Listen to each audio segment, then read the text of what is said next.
I kind of want to say this is one of the first controversial goalie interference calls of the season, but I don't think it should be. Sportsnet was carrying the Philadelphia home broadcast, and immediately one of the announcers sees the contact between the player and the goalie and goes, "That's incidental, that's going to count." And yeah, Philly did leave the ice thinking they had just got their first win for new head coach Rick Tocchet, but on review, this is very clearly goalie interference. Now, how much was Frederik Andersen actually interfered with? I think a decent amount, but either way, anytime there's any contact in the crease, doesn't even really matter whether the goalie or player initiated it, it's going to be called if the goal comes shortly after, if they were even somewhat affected, which Frederik Andersen was here. So Philly has to come back on the ice, they hop back into the final moments of 3-on-3 overtime, and after a beautiful bit of passing, one of my favorite players in the NHL, Seth Jarvis, ices it with a slapper. Carolina goes from winning to losing, and man, I will say though, I've really enjoyed how much Seth Jarvis has become a personality in the NHL. I don't know why, he's just an extremely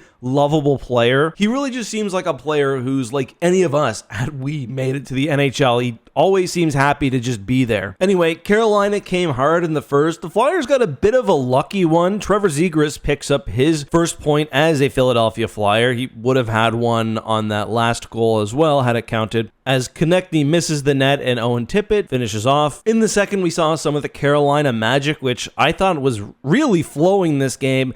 I said last year when the trade was made, Stankoven, he's going to be a special player. I talk about him every time I can. Beautiful passing play between him and Blake as Stankoven is able to slot home the rebound. Bobby Brink, who was also all over the ice tonight, would get his first of the season. Hall and Stahl, you love to say that, would then get the Flyers up on some really nice passing plays. Both goals in the second. Again, Carolina just looks hot early, but Travis Sanheim would tie it with 4 minutes left, sending it to overtime where both teams would at least get a taste of what it'd be like to win the game. Anyway, we got a lot to cover, so I'm going to move on and I'll see you guys soon.